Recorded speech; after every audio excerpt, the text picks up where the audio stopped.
okuja olwaleero tubasanyukidde nnyo ddala. Amannya gange bampita Jasmine era nina myaka 5.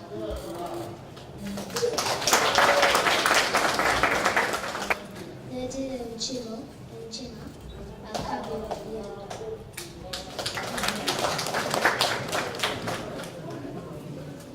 Nzize okubasomera ekitonde bagiyita Sitegedde.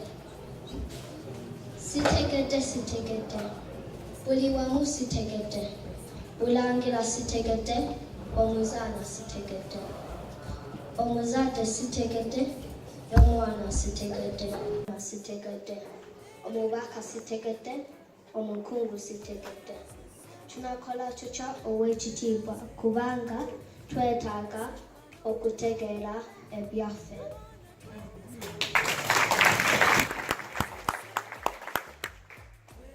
Awangere Ssaabasajja Kabaka ne Nabagereka agereke Obuganda. Webale nnyo.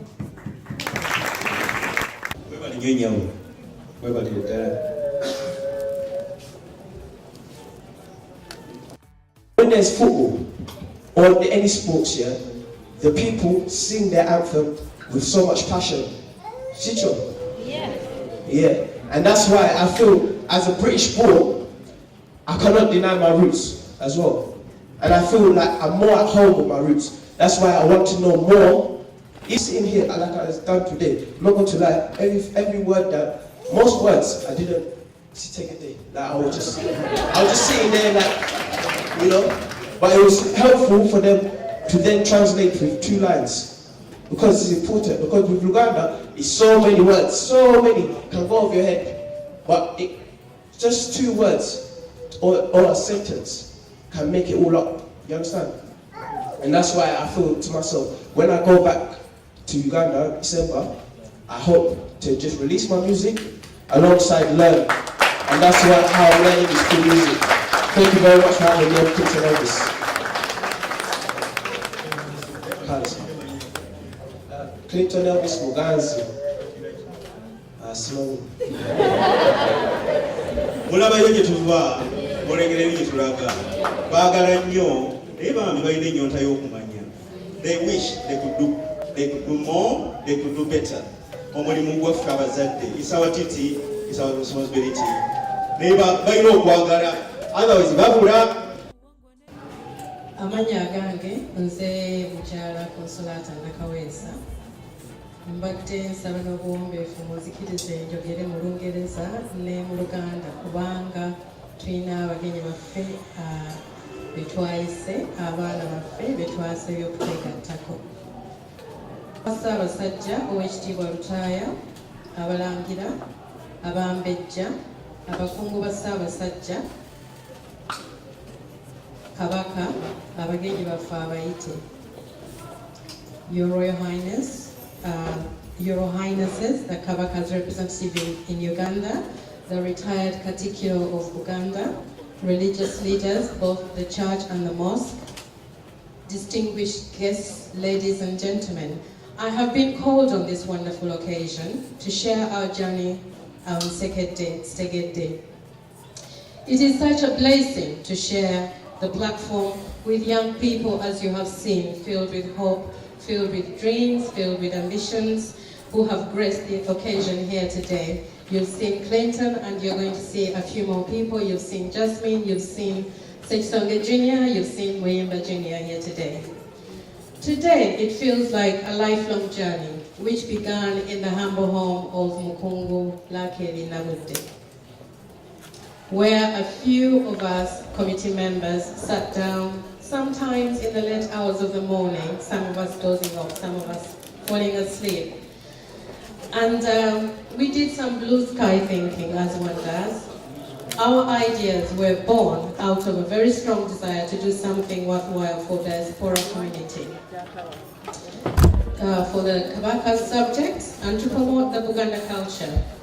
I believe I speak with authority when I say Buganda has a very rich culture, a rich language, and we should all celebrate that. For a bit of background, I thought I would recap on some of the objectives of Elonda, which would have taken place around the 11th of March 2017. And these would have included developing skills amongst young people and women, okukulaakulanya obutebenkevu n'obumanyirivu mu bavubuka n'abakyala. The second objective was rediscovering and strengthening the Ganda culture and identity. Okuzuula n'okunywa ebyobuwangwa bw'Abaganda, obulombolombo n'ennono. Investing and delivering Buganda culture and identity projects. Okukuuma ennono, obuwangwa, obulombolombo n'empisa z'Ekiganda. Twasalawo okutandika projekiti y'akatabo k'Oluganda akasookerwako. Twalowooza ku kusoomooza eby'empuliziganya ez'akazannyirizi, kisumuluzo naye twamwebuuzaako. Our youth here today would not understand what that means, but people of my generation, I'm sure, will resonate with kisumuluzo. Some of us recall our judges sitting us down and teaching us kisumuluzo. All the above, we believe, align with the Buganda Kingdom objectives and specifically targeting the culture development. Et voila, a couple of months later, today we are honored to invite all of you to celebrate with us here today and to share the success that the Elonda team has achieved. And I hope you agree with me that it has been no mean feat. It has taken a lot of faith, patience, hard work and commitment. And invite all of you, in particular the young people, to join us as we embark on our next journey to publish, to sell, to fundraise, and most important of all, to educate the young people. To educate our children and each other. So I invite all of you here today. Please buy the book, please buy it for your friend, tell a friend about it, share the link. Set time aside to teach your child. Set time aside to teach your friend.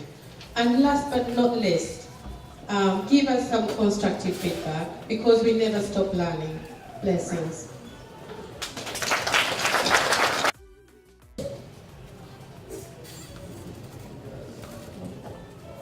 Balamusizza nnyo bassebo ne bannyabo.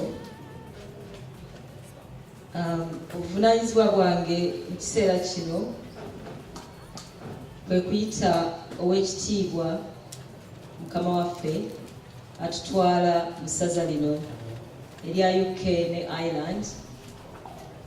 Ssebo nsaba okkirize otambule mpola mpola oba nze ntambule nzije w'oli. Ojje ssebo nkukwase omulimu guno ogubadde okutusuza nga tetwebase okutukaabizza naye ng'ate kati tulina akaseko ku matama. Sitegedde nga mukyala Nakaweesa bw'abagambye yatandikira mu kuloota nga mwami Nkata bw'ayogedde ne tuloota era bwe tubanga tukuŋŋaanye enkiiko ezaffe zimala ennaku 2. Buli lwe tukuŋŋaana tutandika ku ssabbiiti akawungeezi olukiiko tuluvaamu nkeera. Era ssebo nsaba oneebalize abaami b'abakyala n'abakyala b'abaami benkuumira ewange paka budde kejjenge. Naye nga sifunangayo yadde essimu n'emu eŋŋamba nti owange kiki ekigenda mu maaso. Ssebo guno gwe mulimu gwe tubadde tukola ebbanga lino lyonna ye Sitegedde.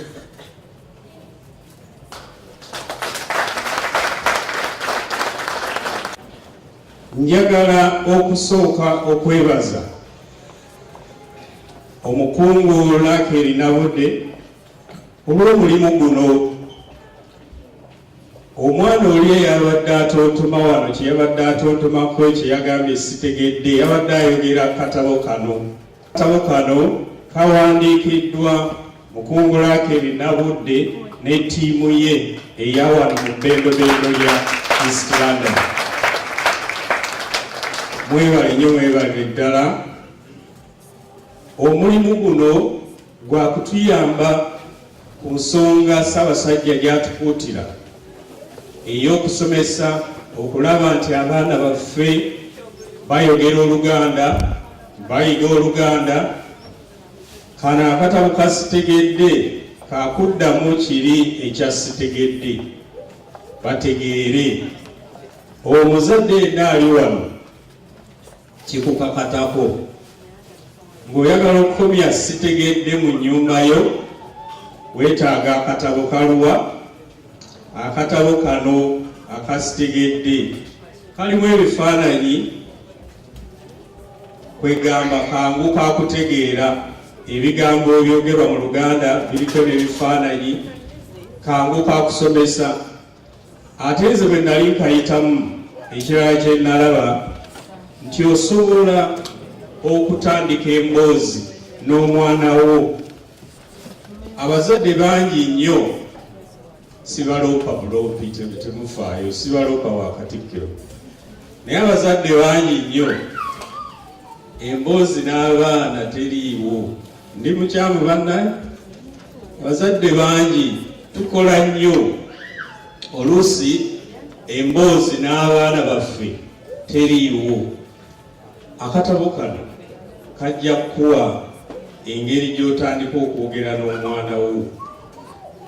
Ate bw'onootandika okuyita mu katabo kano n'omwana wo, ojja kujjukira n'engero edda gwe ze baakubuulira bassenga ne maama n'abakojja, n'omwana naye ogabaneko naye engero ezo. Akatabo kano kalungi nnyo. Kwegamba bwe nabadde njozaayoza mukungulaako eri, namugamba nti kirungi nnyo omulimu guno gwe mukoze, olw'okubanga abantu abasinga ebiseera tewali, naye n'ofiisawo akaseera n'ogamba nti kampandiike. Ekigambo ky'okuwandiika ne Katikkiro yakyogerako nga tuli mu lukiiko omwaka guno, ega nti abantu tuyise mu bintu bingi nnyo Abaganda, naye Abaganda tukyali banafu mu kuwandiika. Tuyige okuwandiika. Ebulemeezi twalina Civil War, olutalo olumu lujjukira olwa Luweero Triangle, lwanyinyitira okumala emyaka nga 6, naye nze ebbanga lyonna lingenze Ebulemeezi. Ntambudde Ssemuto, Ekapeeka, Ebamunaanika, Ezirobwe, Ebbowa, Ebulemeezi mumanyi, Eruweero, Ekasana, Ekiwoko n'Ekikamulo, nga mbuuza abantu nti bannaye waliwo eyawandiikako ku lutalo olw'Eruweero. Sinnalabayo katabo, naye ate ng'abantu abaali mu lutalo olwo nga bakola ki? Bafa. Tuyige okuwandiika, kikulu nnyo. N'olwekyo weebale nnyo, weebalire ddala ne ttiimu yo, tubayozaayoza. Bannaye akatabo mukagule, akatabo mukeetaaga, bino gye biri mu Buganda yeeyagala. Mwebale nnyo, mwebale ddala.